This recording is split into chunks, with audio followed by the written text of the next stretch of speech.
crise France-Algérie, les milieux d'affaires exhortent à une désescalade diplomatique pour protéger les relations économiques. La crise diplomatique entre la France et l'Algérie prend de l'ampleur, alimentant les inquiétudes des milieux d'affaires françaises implantés en Algérie.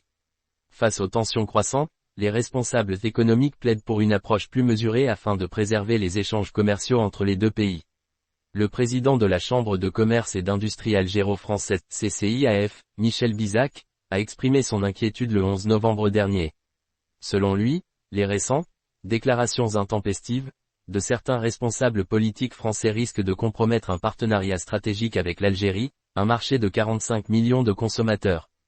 En effet, l'alignement de la France sur la position marocaine concernant le Sahara occidental, exprimé par Emmanuel Macron lors de sa visite au Maroc en octobre, a été perçu comme une trahison par Alger, traditionnellement soutenu dans sa neutralité par Paris sur cette question.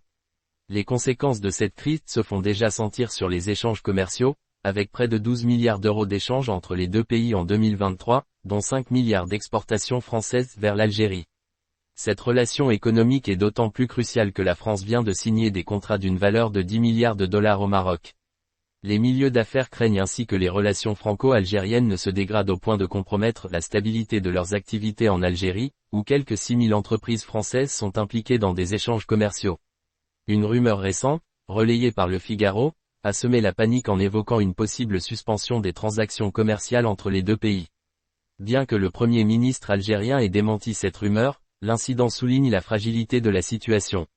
Michel Bizac a rappelé que les responsables français doivent faire preuve de plus de prudence et de respect envers l'Algérie, insistant sur le rôle stratégique de ce pays à la porte de l'Europe et sur l'intégration réussie de la diaspora algérienne en France.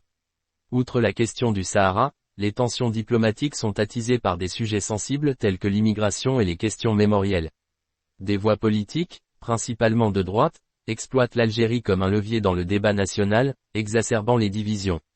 Le ministre de l'Intérieur, Bruno Retailleau, a par ailleurs évoqué une politique de « bras de fer » avec Alger concernant les laissez-passer consulaires, tout en renforçant le dialogue avec le Maroc.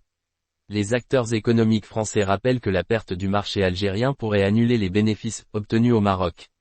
Si on perd avec l'Algérie ce que l'on gagne avec le Maroc, on sera passé à côté du sujet, a averti Patrick Stefanini, ancien haut fonctionnaire français. En réponse, les milieux d'affaires appellent à une diplomatie plus mesurée pour éviter une rupture économique coûteuse pour les deux pays, et préserver un lien essentiel entre l'Europe et l'Afrique du Nord.